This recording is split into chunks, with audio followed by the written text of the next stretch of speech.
Bonjour à tous et à toutes et merci pour votre présence ce soir. Euh, on va essayer de faire un tour d'horizon de l'histoire de la photographie, hein, le plus simplement possible, et surtout il paraît qu'à 20 heures l'alarme sonne, donc on va essayer de ne pas être trop long. Donc nous allons donc visiter l'histoire de la photographie au travers des hommes qui l'ont fait avancer, de ceux qui l'ont fait vivre et de l'immense majorité qui l'a utilisée.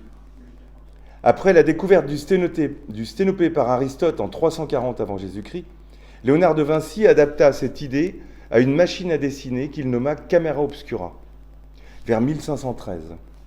C'est avec cette camera obscura que Nicéphore Niepce débuta ses travaux pour fixer l'image qui apparaît dans cette boîte noire.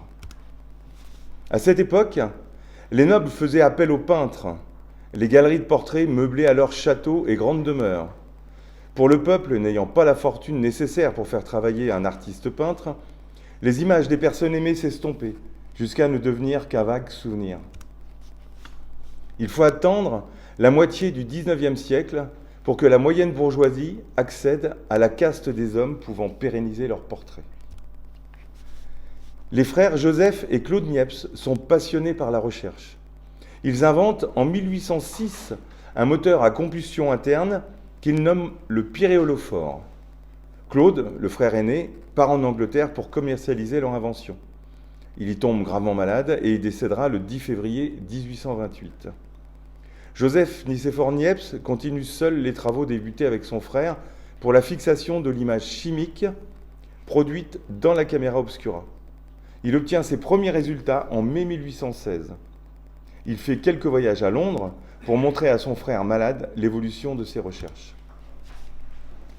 Daguerre, quant à lui, est un peintre spécialiste du décor de théâtre et du trompe-l'œil. Il utilise régulièrement une camera obscura pour faire ses études de perspective. Peintre de renom, il connaît le succès avec le diorama, conçu avec son associé Charles-Marie Bouton en 1822. Passionné par les recherches de Nicéphore Niepce, dont il apprend l'existence par un opticien parisien, il s'associe avec lui en 1829 pour l'aider dans ses travaux. Il met au point un procédé d'image sur plaque de cuivre qu'il nommera le daguerreotype. S'il n'est pas le premier homme à avoir inventé et produit des images positives, il est bien le premier à avoir gagné de l'argent avec la photographie. Après l'incendie de son atelier de peinture et du diorama, Daguerre est presque ruiné. Il propose alors à son ami François Arago de faire acheter son invention révolutionnaire par la France. François Arago présente en janvier 1839 à la Chambre des députés et à l'Académie des sciences la découverte de Nicéphore Niepce qu'il a perfectionné lui-même, la fixation d'une image sur une plaque de cuivre sans intervention de la main de l'homme. Pour la petite histoire, un autre homme, obscur employé au ministère des Finances, a également trouvé le moyen d'obtenir des photographies à partir d'un négatif papier. Hippolyte Bayard montre même ces images à François Arago le 20 mai 1839. Arago lui demande de ne rien publier pour ne pas nuire à son ami Daguerre, et il lui alloie 600 francs afin qu'il achète un objectif plus perfectionné. Dépité, Bayard organisera une exposition de ses photographies annoncée dans les journaux le 24 juin 1839 et s'installera plus tard comme photographe. Louis-Philippe, alors roi de France, décrète l'invention de Daguerre, l'achat de l'invention de Daguerre le 19 août 1839 pour en faire don au monde. Le succès de cette invention est immédiat. Les hommes riches et oisifs pratiquèrent cette activité passionnément et de nombreux peintres, souvent sans talent et sans clients, se tournèrent vers cette activité professionnelle prometteuse. La grande majorité des premiers photographes professionnels sont peintres ou graveurs. Gustave Legray, Félix Tournachon, Dinadar, Étienne Carjat étaient des dessinateurs et des caricaturistes de renom avant de délaisser les pinceaux pour l'appareil photographique. Charles Nègre, quant à lui, suit des cours aux Beaux-Arts de Paris. Il débute comme peintre avec Delaroche en 1839, avant de travailler avec Ingres jusqu'en 1848. Il réalise cependant ses premiers daguerreotypes en 1843 et s'installe comme peintre-photographe dès 1845. Le portrait au daguerreotype se substitue dès 1845 au portrait peint miniature. Le daguerreotype, qui coûtait en 1842 de 15 à 30 francs, ne coûte plus que de 2 à 15 francs 3 années plus tard, soit jusqu'à 7 fois moins cher. À Berlin, il coûte 2 thalers, soit 2 semaines de salaire d'un ouvrier charpentier.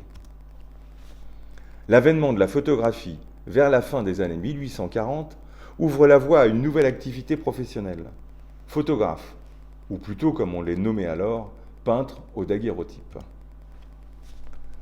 À cette époque, dans l'industrie, les hommes gagnent 2 francs 50 pour une journée de travail de 13 heures, et les femmes 1 franc 50. Rien n'a changé. L'âge légal du travail pour les enfants est jusqu'en 1880 de 7 ans. Ils sont rémunérés 1 franc 50 par jour pour 10 heures de travail. Jules Ferry rendra en 1880 l'école obligatoire jusqu'à l'âge de 12 ans. En France, un cantonnier touche 2 francs 26 par jour. Le kilo de viande de bœuf est de 35 centimes et le pain de seigle se vend 7 centimes le kilo. Le daguerreotype rencontre immédiatement un succès considérable auprès de toutes les élites de la société, aussi bien à Paris qu'en province et à l'étranger.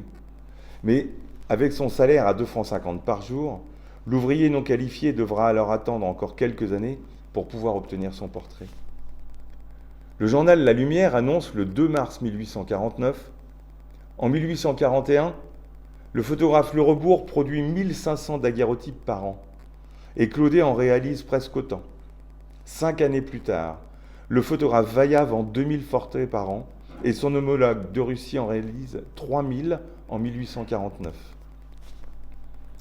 Le photographe de Russie affirme au dos de ses photographies avoir réalisé 12 000 daguerreotypes durant ses 3 premières années d'activité. Une véritable histoire sociale des photographes découle de la combinaison de l'étude de cette profession et de la profession des photographies. De 1855 à 1862, la photographie arrive à une maturité impressionnante. Le caractère purement technique, mis en avant jusqu'en 1849, change de façon radicale à partir de 1851, avec l'apparition du collodion humide sur plaque de verre et ses possibilités de reproduction. Effectivement, un daguerreotype n'était quasiment pas reproductible. Ces procédés nouveaux, qui présentent un gain énorme de temps de pose, concurrencent alors le daguerreotype qui était réalisé sur une plaque de cuivre, jusqu'à le faire totalement disparaître en France vers 1855.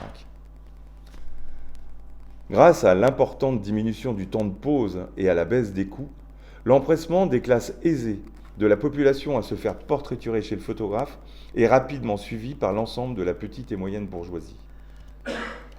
L'engouement pour le portrait fut tel que l'angle financier de la profession devient l'angle majeur, reléguant l'angle artistique à l'arrière-plan des préoccupations. Les ateliers parisiens produisent plusieurs milliers de photographies par mois. En 1844, on recense à Paris 10 daguerreotypistes, et cette population sera multipliée par 50 tous les ans jusqu'en 1856. Merci. Ils sont 2 à Pau en 1844 et 25 en 1856. Selon le rapport de la Chambre de commerce de Paris, Paris compte dès 1847 56 ateliers de daguerreotypistes, Lyon 17 et Pau a déjà son premier atelier de photographe. Les études permettent de dire que l'âge d'or de la photographie correspond à sa première décennie, et c'est la première décennie qui précède son industrialisation. La photographie inonde rapidement le pays puis l'Europe, avec les photocartes de visite dès la fin des années 1850. La véritable propagation de cette profession, débute après 1855. La courbe ascendante du nombre de photographes professionnels s'installant est ininterrompue jusqu'en 1900. Les installations des ateliers photographiques rayonnent de Paris vers les grandes villes, puis se propagent vers les villes moyennes. La diffusion s'opère à partir des milieux rentiers, la noblesse, la grande bourgeoisie, pour se diriger ensuite vers la moyenne bourgeoisie, avant d'intégrer petit à petit la population traditionnelle. La véritable propagation de cette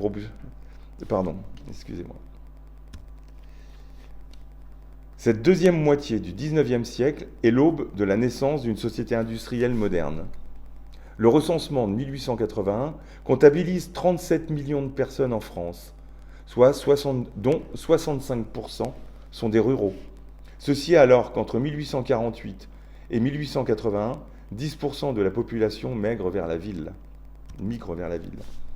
Le photographe Disdéry va transformer irrémédiablement le paysage de l'industrie photographique naissante. Il emploie jusqu'à 70 salariés en 1867. Les photographes Meyer et Pierson en déclarent 60, tandis que Nadar fait alors travailler 36 personnes dans son atelier. Disdéry révolutionnera cette jeune profession de photographe. Il débute dans une troupe de théâtre à Grenelle, devient commis-voyageur en 1840, fabricant de lingerie, première faillite, puis commerçant en bonneterie, deuxième faillite en 1847. Il ouvre son premier atelier de photographie à Brest, puis s'installe à Paris en 1853. Le 7 janvier 1856, nouvelle faillite à Paris, qui ne l'empêchera toutefois pas de continuer son activité. Cet homme, au parcours chaotique, révolutionne la photographie. Fin 1854, il rompt avec l'habituel grand format, destiné à être encadré comme une peinture, en proposant une photographie de petit format, le format carte de visite. Disdéry dépose le brevet de ce format en 1854. Cette nouvelle génération de photographie, au format d'une carte de visite, permettra une vulgarisation de la photographie sans précédent. Le portrait, qui était accessible qu'aux nobles grâce à la peinture, devient alors accessible à la bourgeoisie et aux commerçants. Le destin des photocartes de visite consiste à passer de main en main, à être distribuées, collectionnées et à être conservées dans des albums familiaux dont l'esthétique en font de véritables objets de décoration. Les premières planches de photos cartes de visite sont de 6 vues, avec des appareils à 6 objectifs. Les planches passent ensuite à 8 vues avec un châssis coulissant et 4 objectifs sur l'appareil. Il arrive parfois de trouver des appareils avec plus d'objectifs, comme ceux utilisés pour les photos dites mignonnettes, de taille inférieure. Disdéry rend la photographie accessible à tous. Il propose, pour le prix d'un seul portrait grandeur nature, 100 photos cartes de visite de 4 poses différents. Dans ses ateliers, selon André Rouillet dans l'Empire de la photographie, Disdéry vend en 1862, alors en 1862, il n'y a pas l'électricité, il n'y a pas l'eau courante, juste pour rappel, jusqu'à 2400 photocartes de visite par jour, soit autant que l'intégralité de la production annuelle d'un daguerréotypiste. Donc toute l'élite de la société se rua chez le photographe, artiste, politique, ecclésiastique, militaire et notable. Baudelaire écrira, pour le Salon de 1859, « Je crois que l'art est et ne peut être que la reproduction exacte de la nature. Ainsi, l'industrie qui nous donnerait un résultat identique à la nature serait l'art absolu. Un Dieu vengeur a exaucé les vœux de cette multitude. Daguerre fut son messie. À partir de ce moment, la société immonde se rua comme un seul narcisse pour contempler sa triviale image sur le métal. » Puis il écrira dans Les Ridicules du temps en 1882 « La photographie, cette démocratie du portrait, cet art à 4 sous mis à la portée de la vaniteuse gueuserie d'un siècle de bon marché et de camelote. » Dans ses mémoires, quand j'étais photographe, Nadar parle en ces termes de ces artistes peintres qui cherchaient à devenir des artistes photographes. Puis, coup décisif, l'apparition de Disdéry et de la photocarte de visite qui donnait pour quelques 20 francs 12 portraits quand on en avait payé jusqu'à 50 ou 100 pour un seul. Ce fut la déroute. Il fallut s'y soumettre ou se démettre. Disdéry propose en effet alors 25 copies de 2 poses pour 30 francs, 60 copies de 3 poses pour 50 francs et jusqu'à 100 copies de 4 poses pour 100 francs. Napoléon III pressent très tôt l'intérêt de diffuser son portrait. Il autorisait les photographes à vendre son image. Des dizaines de milliers de photos de Napoléon III sont ainsi produites. Il se présentait seul ou en compagnie de sa femme Eugénie, de son fils, ainsi que de diverses représentations de toute sa famille. Sylvie Aubenas précise dans son ouvrage Des photographies pour l'empereur qu'un rapport de M. Guyet, inspecteur des Beaux-Arts en 1876, estime à 1 373 000 francs la somme dépensée à réaliser des copies de portraits de la famille impériale pour les placer dans les lieux officiels. Les photos de Napoléon III et de sa famille étaient dans les catalogues des personnalités proposés par les photographes. On pouvait se procurer de très nombreuses personnalités pour la somme de 1,50 franc. Ces photographies ornaient ensuite les albums familiaux. L'engouement de la population pour l'achat de photocartes de visite de personnalités donne lieu à un trafic de contrefaçons. Les photographes, n'ayant pas les célébrités comme clients, n'hésitent pas à reproduire les photos de leurs concurrents pour les mettre dans leur propre catalogue afin de les vendre à leur compte. Les photographes Maillard et Pierson intentent de nombreux procès contre les contrefacteurs, qui sont de plus en plus nombreux. Mais la photographie est alors classée dans l'industrie et ne peut alors prétendre à la loi de 1793 sur la protection des œuvres d'art et de la propriété intellectuelle. En mai 1862, ils gagnent enfin leur procès. Et la photographie est alors incluse dans la loi de 1793. Voici l'arrêt de la cour impériale du 10 avril 1862. Enfin, un petit morceau de l'arrêt. La photographie est donc dorénavant un art. La reproduction des œuvres d'un photographe est depuis ce jour une contrefaçon. Toutefois, si la photographie bénéficie à partir de ce jour de la loi de 1793, il ne sera accordé la qualification d'œuvre d'art qu'aux ouvrages dignes d'être rangés dans la catégorie des œuvres de l'esprit et de l'intelligence, et non aux photographes de Carrefour dont les productions sont dénuées de toute espèce de mérite artistique. En avril 1863, Disdéry fait de la publicité dans les journaux pour ses nouvelles photocartes de visite dites « mosaïques », dont il vient de déposer le brevet. Celle représentant le plus grand nombre de personnalités, le Panthéon contemporain, à droite, il compte 321 personnalités. En 1860, selon la Chambre de commerce de Paris, les photographes dans les villes se divisent en 3 classes. Premièrement, les grandes maisons qui pratiquent le portrait sur place, dit en terrasse, avec opérateurs, retoucheurs et coloristes. Deuxièmement, les photographes ayant moins de 5 salariés.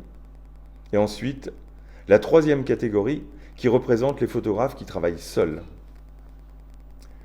Les 260 nouveaux photographes recensés à Paris en 1860 embauchent durant l'année 566 ouvriers, mensualisés ou journaliers.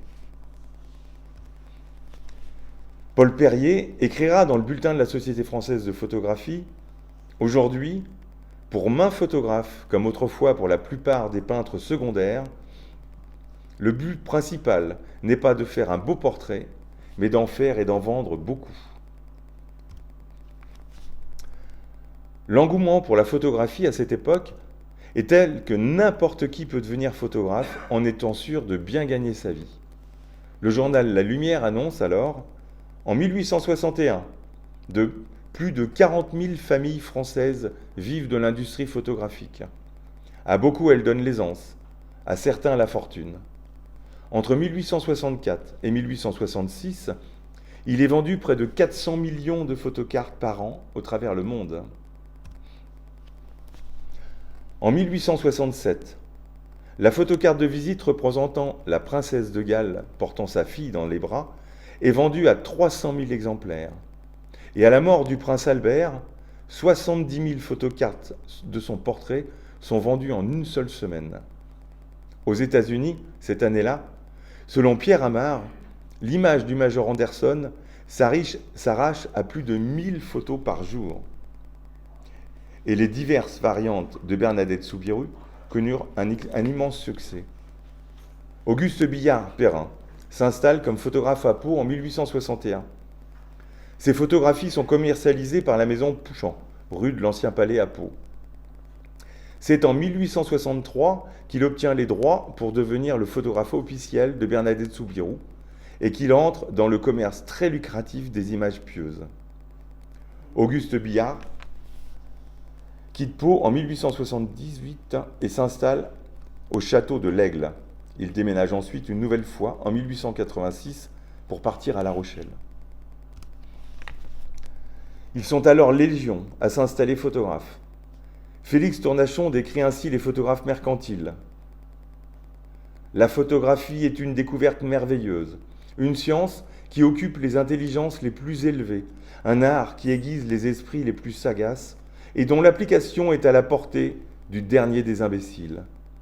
Cette surnaturelle photographie est exercée chaque jour, dans chaque maison, par le premier et le dernier venu. Vous voyez à chaque pas opérer photographiquement un peintre qui n'avait jamais peint, un ténor sans engagement, et votre cocher comme votre concierge. Je me charge de faire en une leçon 2 opérateurs photographes de plus. La théorie photographique s'apprend en 1 heure. Ce qui ne s'apprend pas, c'est le sentiment de la lumière, c'est l'appréciation artistique, c'est l'application de tel ou tel effet. Ce qui s'apprend encore beaucoup moins, c'est l'intelligence morale de votre sujet. C'est ce tact rapide qui vous met en communion avec votre modèle, permettant de faire non pas une banale et indifférente reproduction plastique à la portée du dernier servant de laboratoire, mais la ressemblance la plus familière et la plus favorable, la ressemblance intime. Les photographes sont si nombreux à la fin du XIXe siècle que dans le Dictionnaire des professions de 1880, Édouard Charton présente cette profession comme le type même des professions émergentes. Les photographes indiquent, au verso de leur photocarte de visite, leur adresse, succursale et déménagement. Le dos des photographies informe également sur une seconde activité. Peintre photographe, opticien photographe, graveur photographe, libraire photographe et même dentiste photographe. Oui, j'en ai un. Jusque dans les années 1860, le verso des photos était vierge ou ne comportait que de simples petits tampons du photographe.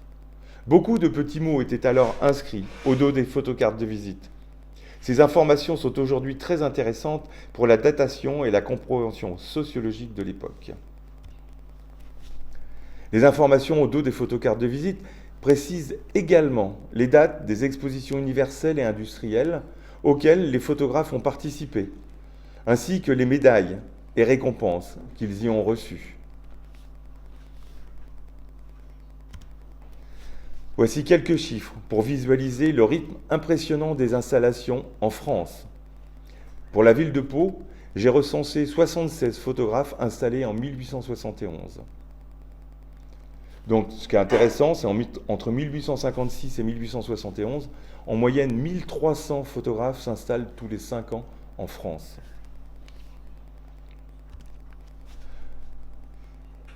Dans son dictionnaire des professions, Édouard Charton annonce toujours « La photographie en 1880 occupe plus de 300 000 personnes dans le monde. » Et selon les chiffres de l'INSEE, la France compte plus de photographes en 1880 qu'elle n'en avait en 2005. Un millier de nouveaux studios ouvrent leurs portes en France de 1890 à 1894.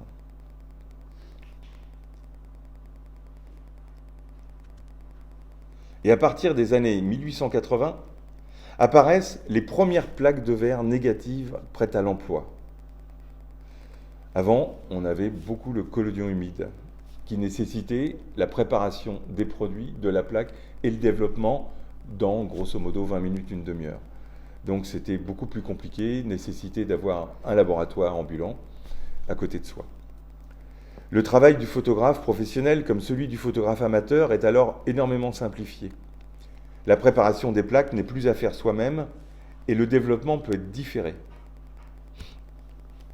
Dès 1880, 7 usines de plaques de verre négatives fleurissent en France et leur production connaît une augmentation constante.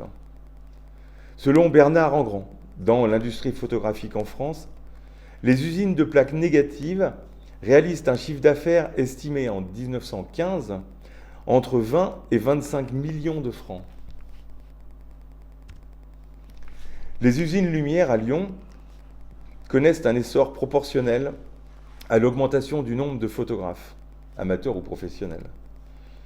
En 1880, l'usine Lumière à Lyon emploie une dizaine d'ouvriers qui préparent entre 600 et 700 plaques de verre par jour. En 1920, il y a 600 employés qui produisent plus de 70 000 plaques de verre par jour.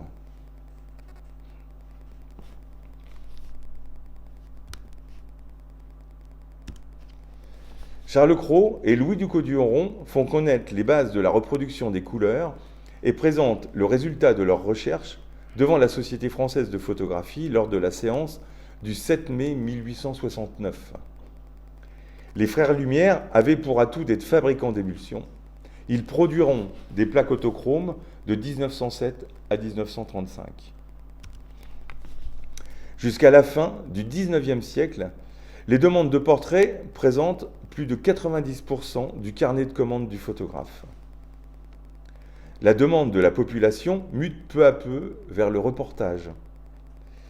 Le photographe devient alors un témoin privilégié de l'espace familial et des moments marquants de la vie des femmes et des hommes, les mariages, baptêmes, services militaires, etc.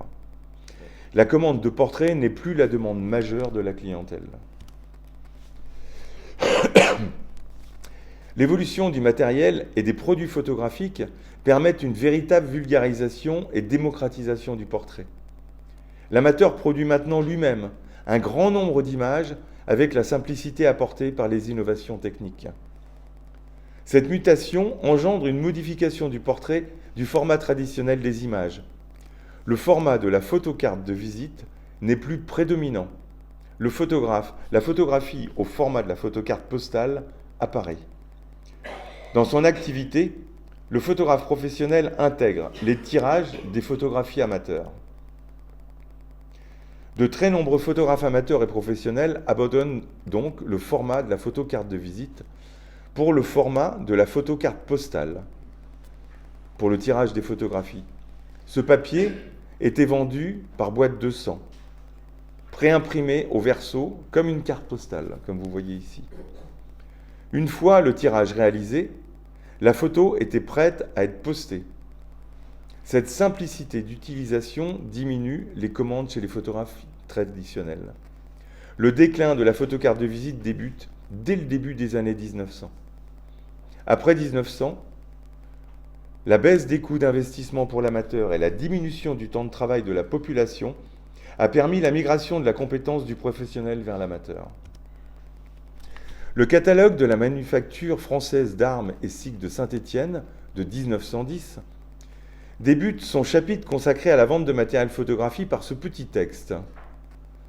La photographie est aujourd'hui la science populaire par excellence, et il y a bien peu de personnes qui n'aient jamais fait connaissance avec l'objectif. Il faut bien dire que, depuis quelques années, tout ce qui touche à la photographie, appareils, produits et accessoires, a été tellement simplifié et perfectionné qu'on y voit généralement plus qu'une distraction facile, agréable et, quoi qu'on en dise, peu coûteuse. L'état des lieux de l'espace photographique français y est parfaitement exposé. La vulgarisation et la simplification des procédés photographiques permettent au plus grand nombre de pratiquer cette activité comme loisir. En 1880, George Eastman, un employé de banque aux États-Unis, ouvre une usine pour la production de plaques de verre négatives. C'est en 1888 qu'il crée la marque Kodak et que la production de films souples débute avec ce slogan « Appuyez sur le bouton, nous faisons le reste ». L'apparition en 1888 de la marque Kodak et l'innovation créée avec le film souple facilitent encore l'utilisation des appareils photo. Les appareils deviennent plus simples, plus petits et surtout plus légers. L'appareil Kodak de poche pliant avec sa bobine arrive en 1898 et en 1900, pour $1, on pouvait faire l'acquisition du premier brownie. Le négatif sur plaque de verre continuera tout de même à être produit jusqu'au début de la Seconde Guerre mondiale. Dans le livre de Bernard Engrand, L'industrie photographique, l'auteur annonce que la demande de matériel pour les photographes amateurs en 1929 s'élève à près de 275 000 appareils photographiques. Une évolution de cette demande de 25% de ce chiffre est ensuite constante dans les années suivantes. Ce sont évidemment les box, les foldings et les petits appareils automatiques et la grande diffusion de la pellicule et du film pack qui entraînent cette progression extraordinaire. Voici ensuite quelques photographes de renom.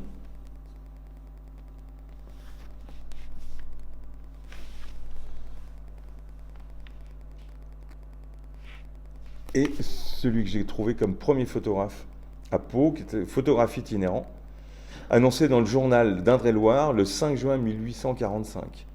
Il était accueilli chez Alphonse Le Sourd. Il parcourt les villes et séjourne à Tours pour donner quelques séances de daguerreotypie. Il produit des portraits et il enseigne l'art de la photographie. Le prix d'une leçon est de 10 francs et les portraits vont de 5 à 15 francs. Ils enseignent ainsi à composer les liqueurs, c'était le surnom qu'on donnait souvent aux produits, produits pour préparer les plaques daguerriennes. Les portraits se font sur une terrasse vitrée, 50 rue Royale. Nouveau passage à Pau en décembre 1849. Il propose des portraits, des miniatures daguerriennes qui sont coloriées d'après nature. Voilà. Alors ensuite, on peut énumérer les photographes que j'ai référencés et que j'ai pu illustrer sur les photographes de Pau. Mais avant, si vous voulez éventuellement poser des questions, si vous avez des explications, je serais ravi. Oui. Alors là, c'est une histoire exclusivement française au départ, alors, la photo ? Oui, on va dire oui. Même si il y a eu quelques recherches faites Fox Talbot, mais c'est, on va dire, 98% française, donc découvert à Châlons, perfectionné à Paris. Les opticiens aussi sont très souvent français, même si le premier optique calculé mathématiquement, on va dire, est fait par les Allemands, c'est Vauclanger. Arnaud va préciser. Le problème, c'est que dans la mesure où le procédé a été mis dans le pot commun, donc l'accès était libre, en fait, le monde entier s'y est intéressé. Au Japon, ça arrive très très tôt, en Amérique du Nord, ça arrive très très tôt, en Amérique du Sud, ça arrive très très tôt. Et comme tout le monde pouvait le faire, tout le monde a cherché à améliorer, et ça s'est vraiment diffusé comme une traînée de poudre. Donc le premier gène, ça a vraiment été français, et ça a pu exploser parce que ça a été mis dans le domaine public, et ils n'ont pas breveté comme a essayé de le faire Daniel, ce qui a fait que ça s'est vraiment répandu très facilement. Un peu comme les logiciels libres maintenant, ça a permis... C'est-à-dire que Niepce et Daguerre perfectionnent le procédé, Niepce décède, Daguerre finalise vraiment la mise au point du daguerreotype. Une fois qu'il dépose le brevet, c'est donc bloqué, et il dit, pendant 1 an ou 2, au fils de Niepce, avec qui il était sous contrat, maintenant, ça fonctionne, c'est sous brevet, on vend chacun de notre côté, et puis vogue la galère. Le fils de Niepce, il est un peu coincé, parce qu'il n'a ni les moyens, ni les compétences, presque, alors que Daguerre, comme ça le passionne et qu'il a beaucoup de moyens, eh bien, il fait des démonstrations dans toute la France, même dans l'Europe, voire une aux États-Unis, et en essayant de vendre sous brevet, bien sûr, l'appareil et les produits. Ça ne fonctionne pas du tout, mais il s'en fiche complètement. Il n'a pas besoin de ça, il est passionné, on va dire qu'il s'amuse comme un fou. Donc avant 1839, vous trouvez des journaux où il y a démonstrations en place publique pour voir la peinture avec les rayons du soleil sans intervention de la main de l'homme. Voilà. Le malheur de Daguerre, qui a fait notre bonheur, justement, c'est que son atelier brûle et qu'il pousse un peu dans les bras de son ami François Arago, en lui disant il faut que la France achète ça, on va gagner des sous, quoi. Et ça me dépannerait bien. Donc François Arago commence par demander à Louis-Philippe, on est dans une monarchie démocratique à ce moment-là, et Louis-Philippe, donc c'est un peu plus long que je voulais pas vous enquiquiner trop avec ça, Louis-Philippe dit, eh bien il va y avoir lecture à la Chambre des députés à l'Académie des sciences, fait par le Premier ministre, Thiers à ce moment-là, qui est Premier ministre, et il nomme François Arago comme rapporteur des débats pendant 6 mois. Et le 19 août 1839, Louis-Philippe signe le décret d'achat par la France du brevet pour en faire don au monde. Le terme exact, il est là. Ça veut bien dire ce que ça veut dire. Donc dès le lendemain, ceux qui ont les moyens quand même d'acheter une chambre daguerréenne, puisque c'est quand même pas rien, à ce moment-là, eh bien, ils vont se mettre sur le marché. Soit vous avez les gens, les bourgeois riches et oisifs, on va dire, qui vont faire ça parce qu'ils sont jeunes, révolutionnaires, et que l'Église regarde d'un très mauvais œil ce sacrilège de créer quelque chose que seul Dieu peut faire, ou Émile Zola, qui était quand même pas un imbécile, il est quand même relativement scientifique, qui parle dans les journaux de la théorie des spectres à ce moment-là, puisqu'on ne comprenait pas comment ça fonctionne. Et Zola avait écrit dans les journaux, l'homme est constitué d'une multitude de couches, et à chaque fois qu'on fait un daguerreotype, il y a une couche qui vient se coller sur la plaque, et à terme, on sera transparent. On ne comprenait pas, mais c'était dans cet esprit-là. Donc vous avez une partie de la société nantie qui vont faire ça un petit peu par défi de la société. Et vous avez, d'un autre côté, des gens qui vont être des peintres, qui vont se dire, tiens, ça va être une aide pour peindre, ou ça va compenser un manque de compétences professionnelles. Où vous avez Félix Fortuné-Durand, par exemple, à Lyon, qui est graveur, et qui connaît Niepce d'ailleurs parce qu'il a travaillé un petit peu avec lui. Quand le daguerreotype tombe dans le domaine public, il est un des premiers à acheter une chambre daguerrienne en se disant ça va m'aider dans la gravure. Ça ne l'aide pas du tout. Par contre, il devient un des premiers photographes, il travaille pour la ville de Lyon. Et par contre, il a fait comme tout le monde, il a continué son activité auprès de la Chambre des métiers. Il garde l'intitulé graveur, ou libraire, ou comme tous les autres, tout en ne faisant que de la photographie. Le premier au monde à se dire, moi je vais aller à la Chambre des métiers, changer la patente pour être photographe, peintre au daguerreotype, c'est Félix Fortuné-Durand, mais il aura fallu plus d'1 an et demi d'activité, alors que de photographe, on va dire, avant de dire ça. Et le photographe dentiste dont je vous parlais, c'est un dentiste itinérant qui voit ça, il se dit, ça va être une corde de plus à mon arc. Très vite, il ne fait plus que ça, puisque même si l'image n'est pas toujours faite par quelqu'un de compétent, et donc au début, souvent, elles sont d'une qualité, on va dire, très moyenne, pour très cher et pour 20 minutes de pause, donc c'est quand même très compliqué dans les premiers temps. Après, ils sont plus du tout dentistes, mais comme il reste dentiste auprès de la Chambre des métiers, il met dentiste photographe sur ses cartes de visite ou sur ses daguerreotypes. Et après, cette personne-là en question, par exemple, quelques années après, s'installe à Paris, et là, effectivement, change son intitulé à Chambre des métiers. Mais c'est vrai, ce que dit Arnaud, ça tombe dans le domaine public, donc tout le monde se jette dessus. Il y a l'organe aussi de la Société héliographique, à partir de 1851, qui est un journal qui sort toutes les semaines, c'est bien ça, toutes les semaines, et qui a un 4 pages, grand, comme, à peu près comme le Canard enchaîné, pour vous donner le système, où tout le monde y va dedans en disant je vais rajouter ça, je vais faire ci, je vais faire ça, pour améliorer les choses. Parce qu'en plus, c'était très communautariste dans ces cas-là, puisqu'on partageait. Lorsqu'il y a eu le collodion humide, au début, on trouve le produit, mais il fallait bien qu'il reste sur une plaque de verre, et qu'on va mettre verticale, donc il ne fallait pas que ça coule. Donc tout le monde a cherché, et dans les journaux, vous lisez, il y en a un qui a essayé la poix, la confiture de fraises, tout un tas d'éléments, jusqu'à ce qu'il y en ait un qui mette du blanc d'œuf sans faire exprès, et qu'on se rende compte que le blanc d'œuf n'altère pas le produit. On fait court pour la petite histoire, et que l'albumine permettait de fixer le collodion humide. Mais tous les procédés, toutes les tentatives sont marquées. Donc il y en a toujours un qui trouve, mais souvent il trouve parce qu'il y a une armée d'autres chercheurs qui n'ont pas trouvé et qui n'ont dit n'allez pas dans cette direction-là, ça ne va pas. C'est toujours dans l'air du temps.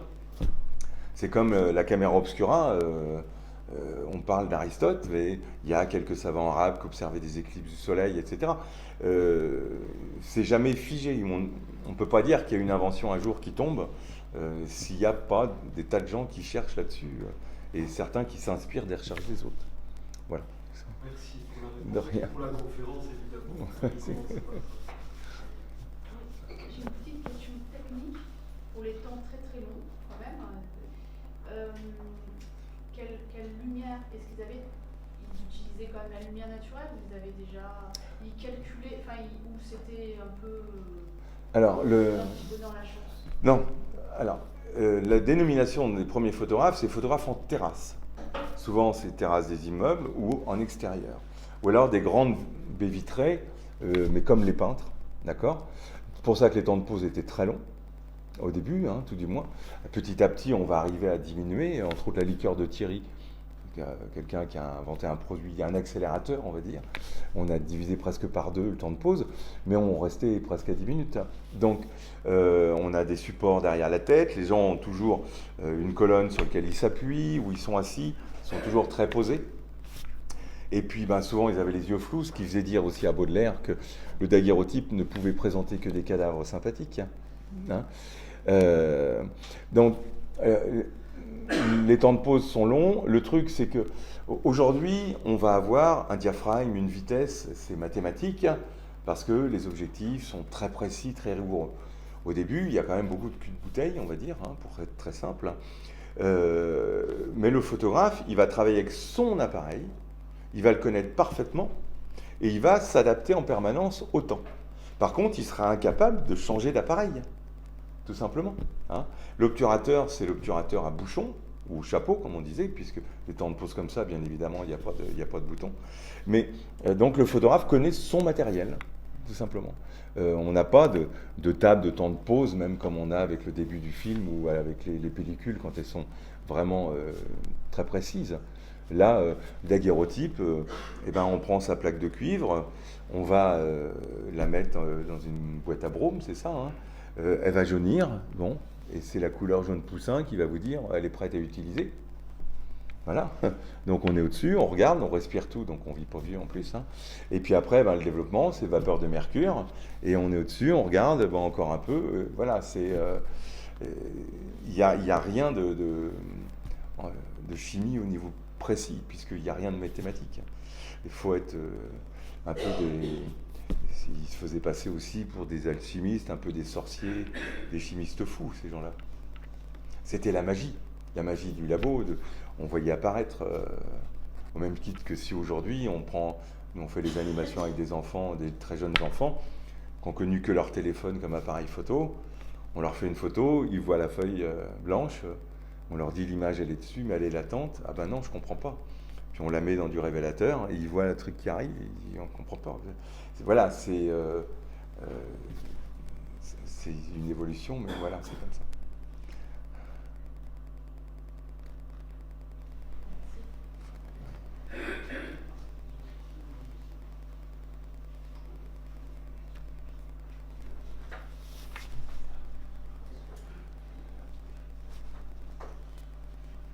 Non, n'hésitez pas.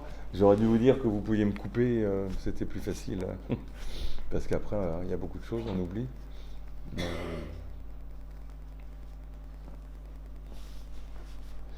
Je peux essayer de vous montrer. Alors, c'est pas exhaustif, même si ça fait 40 ans que je recense les photographes, parce qu'on n'aura jamais l'intégralité. Et en plus, je n'ai mis que ceux dont j'avais les illustrations, pour que ce soit pas une litanie. Oui. J'ai une deuxième question. J'ai l'impression que Pau reçoit vite des photographes en nombre important dès le début de la photographie. Est-ce que c'est à cause de la présence anglaise à Pau qu'il y a un nombre important de studios? Parce que c'était quand même une petite ville. J'ai l'impression qu'elle est sur votre première carte déjà. Oui, alors, je ne pourrais pas parler de la spécificité de Pau d'une façon précise. En général, vous avez des photographes itinérants qui passent dans tous les petits villages, les villes moyennes, dès le début, une fois par an, à cette époque-là. Il faut vraiment se remettre dans le contexte. Tous les ans, il y a ce qu'on appelle une foire aux échelles, en général. Les foires où on change de sabot, où on va acheter une échelle, voilà. Et à chaque fois, il y a un ou deux photographes itinérants qui passent. Donc ça fait vraiment une diffusion des choses. C'est souvent les premières sources. Alors pour trouver ça, l'intérêt des archives est irremplaçable. J'allais dire immense, mais non, c'est irremplaçable. Parce que c'est que par les journaux, les photographes devaient faire des demandes, des autorisations, pour obtenir le droit de venir faire des photos. Donc ça, la notion des foires aux échelles, enfin des foires annuelles dans les communes, sont très importantes. Sinon, on trouve partout où il y a des casernes, des ateliers de photographes. Ça, c'est systématique.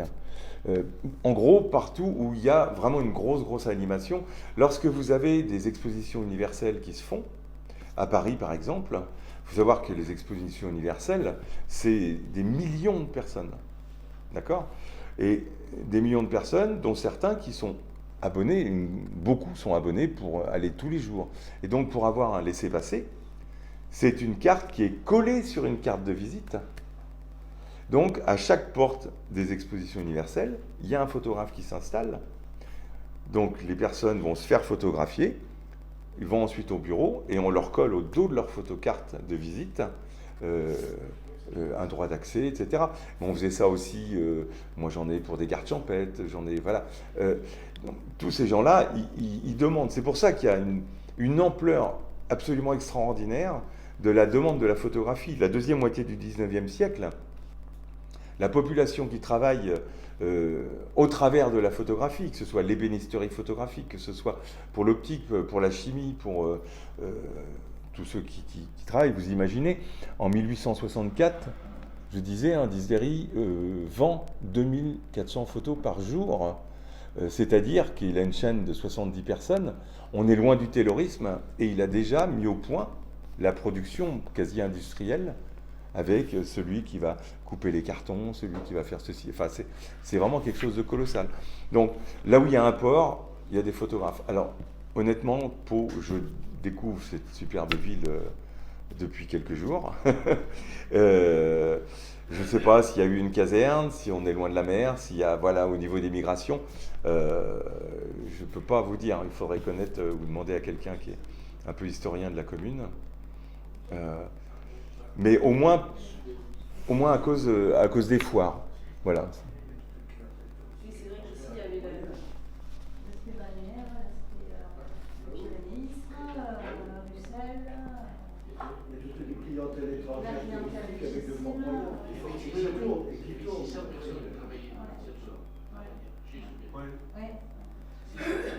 Il est possible que certains Anglais soient venus pratiquer le daguerréotype en France, parce qu'il y en avait un qui avait acheté le brevet à Daguerre, et en Angleterre, on ne pouvait pas faire du daguerréotype, s'installer pour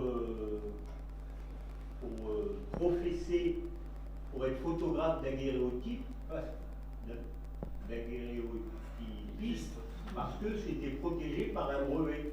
Et il y a Claudet, qui était un Français d'ailleurs, qui a fait qu'en Angleterre, le procédé était bloqué un peu. Mais bon, il y a beaucoup d'Anglais qui sont venus à Pau, effectivement, Ah oui, beaucoup qui ont les fameux pratiqué la photographie. Oui, Et en 1850, c'était une école particulièrement avancée. c'est ça. Deux Anglais, un Écossais, un Anglais. Il y a 3 noms, je crois. Il y a Elman, Stewart. Allemagne, il est alsacien, mais Maxwell Light, et puis Maxwell Light et Stewart. Stewart. Dans cette école de Pau, qu'est-ce qu'elle a de particulier? Mais encore. Vous avez installé le premier studio Non, pas vraiment. Enfin, ils n'ont rien fait en. Et ça a été une équipe très dynamique. Et entre autres, il y en a deux de l'équipe qui étaient quand même fondateurs de la Société française de photographie, etc. Donc, et comme ils étaient anglais, etc., ils s'exposaient à Londres, à Berlin, etc. Et comme ils avaient les Pyrénées, où il y a des paysages relativement grandioses quand même, ça a eu beaucoup de... Quand on lit La Lumière des années 55-60, il y a eu beaucoup de retentissement de cette école. Et comme dans le tas, il y avait Maxwell Light qui était géologue et chimiste, et de la famille de Herschel, qui est un astronome anglais aussi, mais particulièrement compétent en chimie, celui qui a fait savoir qu'on pouvait fixer les images à l'hyposulfite de soude. Ils ont fait beaucoup de choses et ils ont rayonné, ils ont beaucoup fait pour la photographie en général.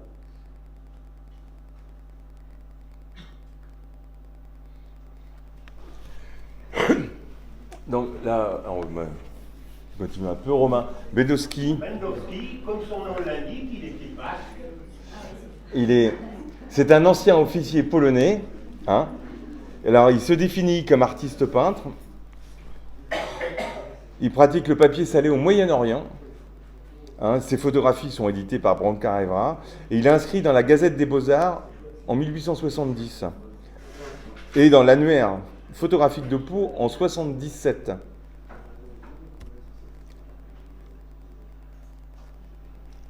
Alors Corbin, il débute à Paris, donc il pratique le calotype. Donc calotype, c'est collodion quand même. Propose des vues de Paris et des vues stéréoscopiques. Il expose en 1859 et 61 à la Société française de photographie. Donc en 1856, il est à Paris, puis il s'installe à Pau, fin 1874, où il fera 3 adresses. Il retourne ensuite au décès de sa femme, Rosalie. Hein, en 1917, il occupe la fonction d'employé de commerce. Et il habite toujours Paris. Subercase, dont on a parlé cet après-midi. Donc il apprend la peinture à l'école des Beaux-Arts de Paris et gagne sa vie comme artiste peintre, au début. Hein. Sa plus ancienne adresse à Paris est le 14 rue Chabrol, en 1848. D'après ses publicités, il fonde son atelier à Pau en 1851, au 6 rue Montpellier, où il enseigne le dessin et s'affiche comme artiste peintre. D'ailleurs, vous voyez, il y a marqué photographe et artiste peintre. On est vraiment très souvent, c'est pour ajouter aussi une connotation d'artiste. Il expose à Nevers en 1863 et à l'Exposition universelle en 1867. Donc la femme de Léon-Luc Percaz, elle est veuve en 1888. Et elle vend à son fils en 1891. Et puis elle s'installe rue Saint-Louis. Alors Lysson, donc il débute en 58. Alors en juin 1862, il communique dans le journal Le Mémorial des Pyrénées sur le déménagement de son studio au 21 rue des Arts. Et vous voyez, au tout début, les photographes, c'est un tout petit tampon qui permet de mettre beaucoup de choses dessus. Alors Guyot propose des portraits miniatures sur émail vitrifié et les clichés de photogravure. En 65, donc il succède au photographe Puyot. Et en 66, il se présente comme un photographe hippique. Alors, Billard-Perrin. Auguste Billard épouse à Montauban Henriette Perrin, dont les frères sont photographes. Le couple habite Ambroise en 1858, lorsqu'il est incarcéré à la prison de Tours, suite à une inculpation pour outrage et coup envers un agent de la force publique. Il est libéré sous caution 3 jours plus tard, en 1861. Il s'installe comme photographe à Pau, sous le nom de Billard-Perrin.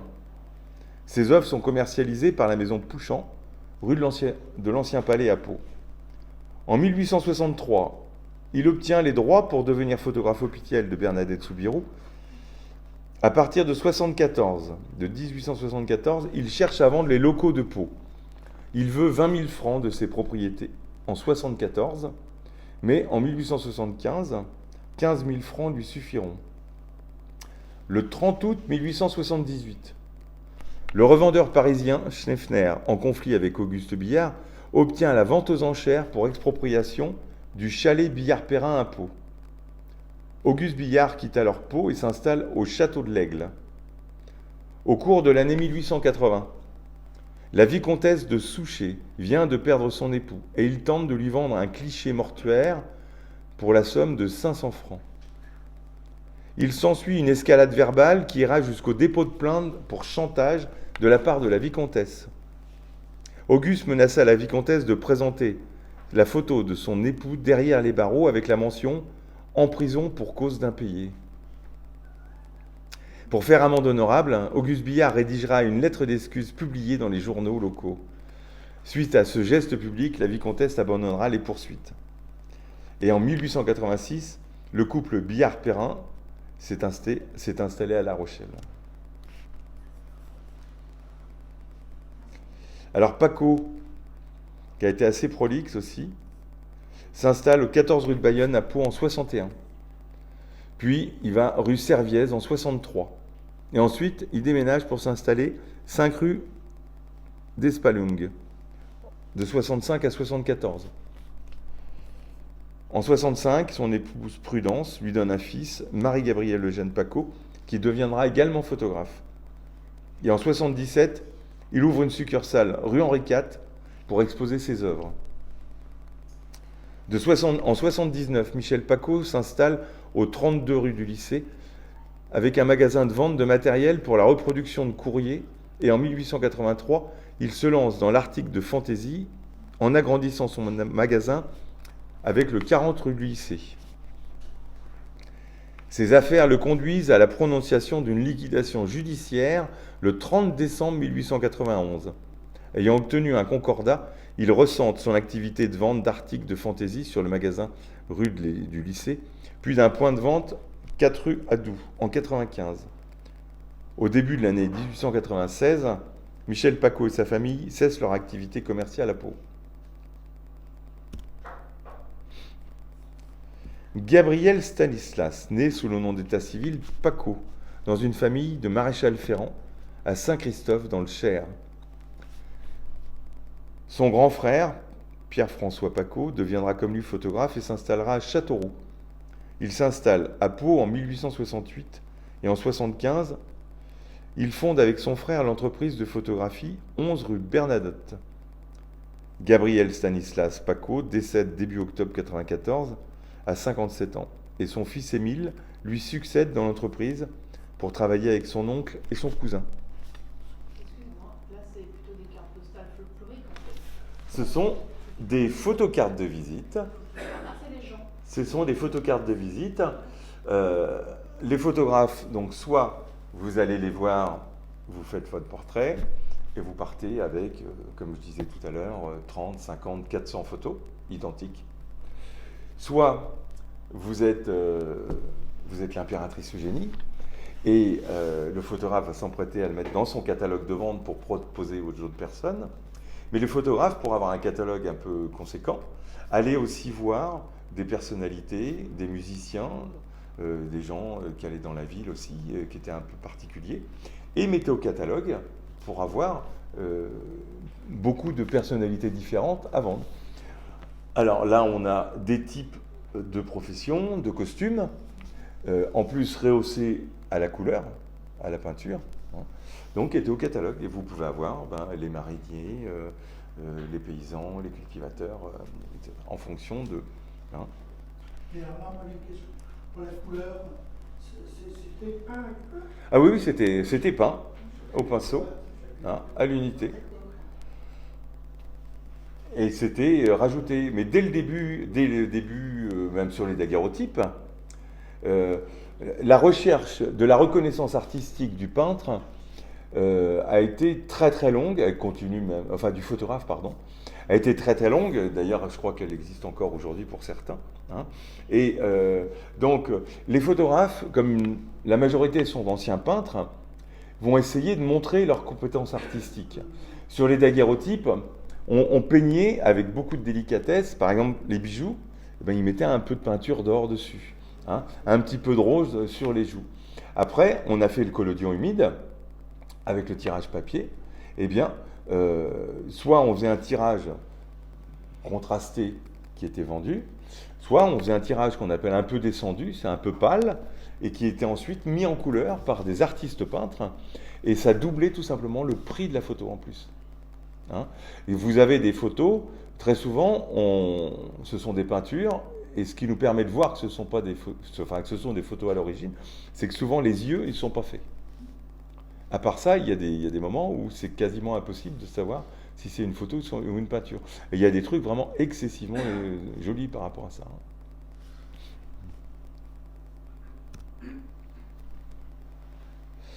Donc Gustave Coudreau, qui débute en 1866, et vous voyez, on est plus tardif, et tout à l'heure je vous montrais, il y avait un tout petit tampon où on pouvait écrire au dos, et petit à petit, plus on va avancer dans le temps, plus les cartes de visite vont être surchargées d'informations. Là, on a marqué médaille de première classe.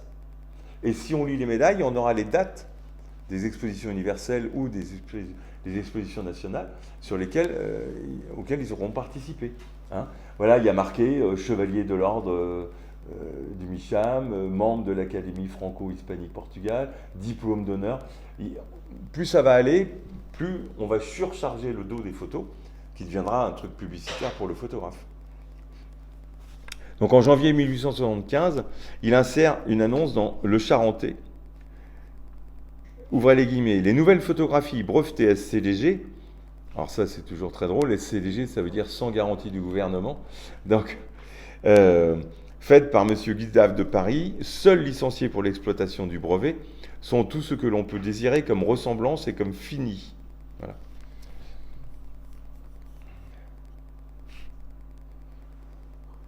Donc il a une médaille à Pau en 1881 et à Tarbes en 82.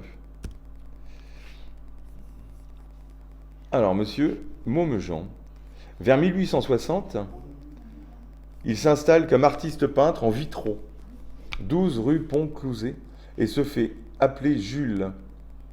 En 1868, il s'installe comme photographe aux 4 rue Montpensier. Suite à son déménagement, M. Maujean se marie le 22 juillet 68 avec Marie-Honorine Lalanne. Puis, suite à la guerre de 1870, la maison Maujean s'agrandit et déménage 16 rue Montpensier. Voilà, vers 1885, il s'installe en tant que propriétaire dans le cottage des Verrières et il y restera jusqu'en 1902, année où la famille s'installe à Biarritz. Voilà, Pierre-Jules Maujean décède en 1909 et reviendra à Pau pour sa dernière demeure. Monsieur Lascoumette. Son père est jardinier à Jurançon et il est déjà photographe lorsqu'il épouse le 25 octobre 69 Madame Gruhorn. Ils auront 3 enfants. L'enseigne sera la photographie américaine. Elle est créée en 1885. En juin 1908, il perd son épouse, qu'il rejoint en 1911. Monsieur Fila, Joseph Fila, le 3 janvier 70, Joseph Fila épouse Julie Canoë. Ils ont pour témoin le photographe Auguste Pélisson. Le couple aura 2 fils et le photographe aura une médaille en 1873. Et la famille va s'installer en Uruguay, où Joseph fils apprend le métier de photographe à Montevideo en 1893. En 1910, son fils revient à Vidouze, dans les Hautes-Pyrénées, pour épouser le 22 septembre Marie-Joseph Bourdieu. Monsieur Calizo, il s'installe à Pau le 5 novembre 1891 et épouse Marie Bernus, couturière, qui lui donnera 3 filles. En 1896, il prend la succession de l'enseigne photographique Calmel et Dubois et rachète les droits de photographie du photographe Calmel. Il réalise des reportages pour l'édition de cartes postales et dans l'école d'aviation de Pau, le meeting d'aviation d'Air et sur Adour, et la traversée des Pyrénées en ballon en 1906. Il est membre du syndicat d'initiative de Pau et réalise des photographies pour l'ouvrage Chemin de fer d'Orléans et du Midi, Pyrénées de 1900. Son gendre lui succède en 1910. Monsieur Ariza, alors son père est chocolatier à Pau il ouvre une librairie. Alors Belin et Gimet, j'ai très peu d'informations, à part savoir qu'il démarre en 1874 et qui produisent des photographies pour l'édition de cartes postales.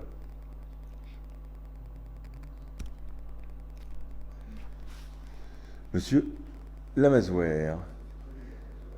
Alors, il est doreur de formation. Il s'installe à Pau en 1864. Il propose la miroiterie, la dorure, l'encadrement et la photographie. En 1877, il communique dans l'annuaire du département comme miroitier, doreur et éditeur de photographie. En 81, il obtient à l'exposition de l'industrie de Tours un premier prix pour la qualité de ses photographies de paysage.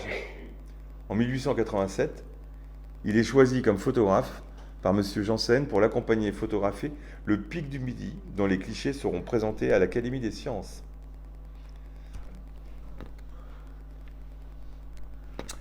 Alors, M. François Chilot, il débute avec son frère Cyprien Aimé Chilot. C'est à 49 ans, le 23 juin 1897, qu'il fonde une famille avec Jeanne-Marie Barbet, dit Petit Bidou, le nom de son père de sang. Il propose en 1899 des bons primes pour portraits gratuits avec le journal La France du Sud-Ouest. Le succès de cette campagne est tel qu'il doit la suspendre en juillet.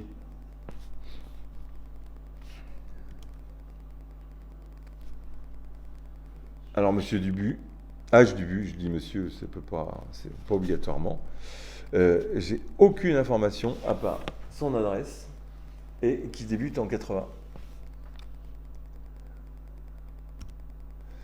Joseph Grange, il propose la photocarte émaillée, bombée.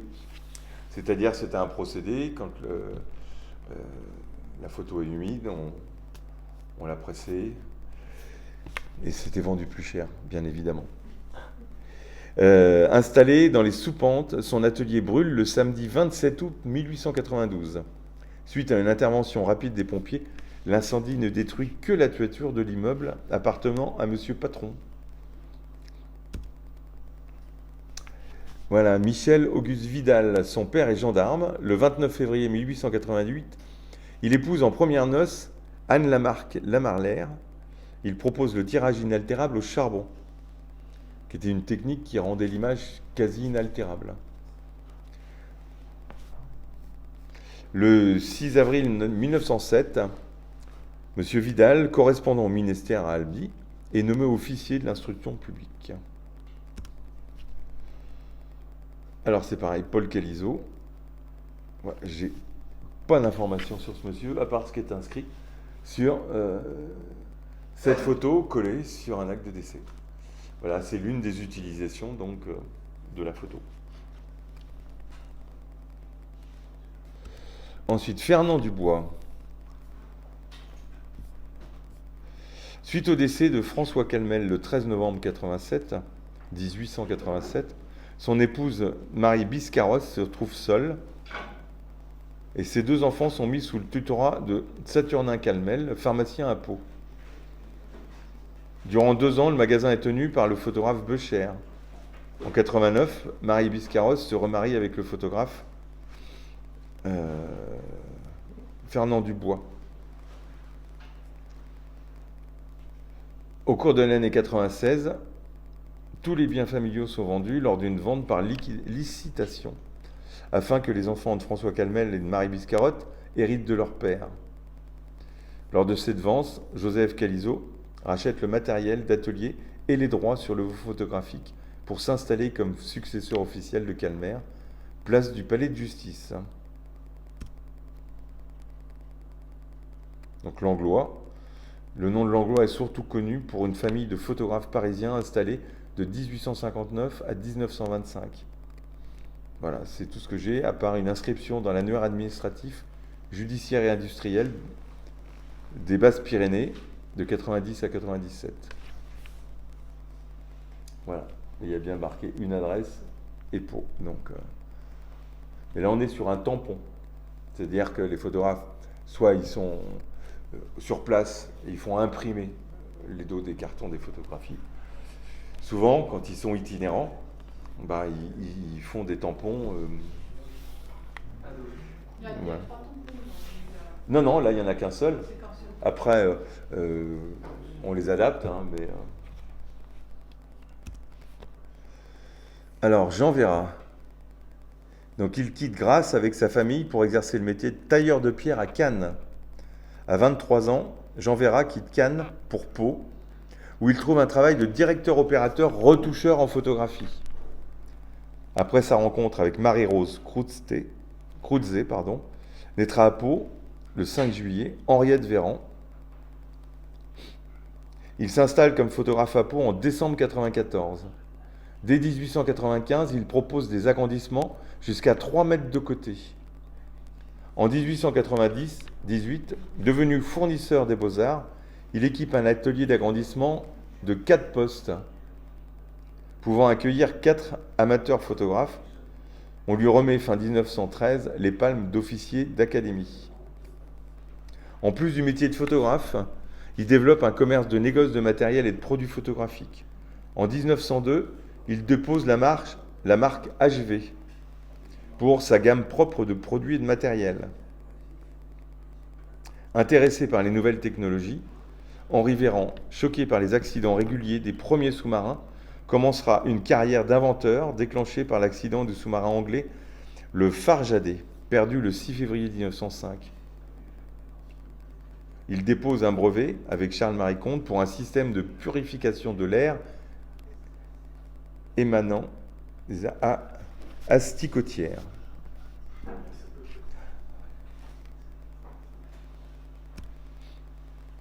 Voilà. Alors Calmel, qui est gérant, débute comme gérant de la société des Fosses. Il ouvre le 14 décembre 1875 la société en commandite F. Calmel LC, rue d'Espalingue, dans les anciens locaux de Michel Paco. Le 29 mai 1880, la société est dissoute et il continue seul. Il est membre de la Société archéologique et monumentale de France. Durant sa carrière, il obtiendra de nombreuses médailles d'exposition, dont 3 en argent, à Tarbes en 1976, au Havre et à Foix en 1983, 2 en or, à Pau en 1981 et Dax en 1982. En 1884, il dit avoir obtenu 7 médailles d'or. Il propose des vues de la région ainsi que de l'aquarelle et du pastel. Calizo est l'opérateur photographe pour la succursale du 1 place du Palais de Justice. Vous voyez, il y a encore médaille d'or, enfin, toute la pub qu'on peut faire avec l'expérience. Alors pareil, fort, à part savoir qu'il reprend en 1904 l'atelier du photographe Véran, 12 rue Bernadotte, j'ai aucune info supplémentaire. Desgranges épouse le 24 avril 1906 Jeanne-Marie Camborde et il décède le 20 mars 1907, un an plus tard. Voilà. Et ça, il y a juste une écriture à la main, donc je suis incapable de donner autre chose, même pas une date, à part une estimation, mais voilà. Et là, j'avais fait quelque chose pour essayer de s'y retrouver un petit peu. Donc, c'est très caricatural. Il ne faut pas prendre ça auprès de la lettre. Hein, mais on peut facilement retrouver les 4 générations de photos qui démarrent en 54 par rapport à l'épaisseur de l'image. Les cartons très fins, on est sur la première génération. Les coins sont carrés. Après, les coins sont arrondis. On a très souvent un liseré rouge. Et on a encore peu de choses, peu d'éléments de marqués au milieu. Après, de 75 à 90, on a vraiment l'opulence au dos, les cartons sont très épais, souvent le bord de la photo est doré. Hein. Et ensuite, on a les images qui sont vraiment très simples, avec des cartons très épais aussi, pour la dernière génération. Après, ça se termine, il n'y a plus de photocarte de visite. Voilà.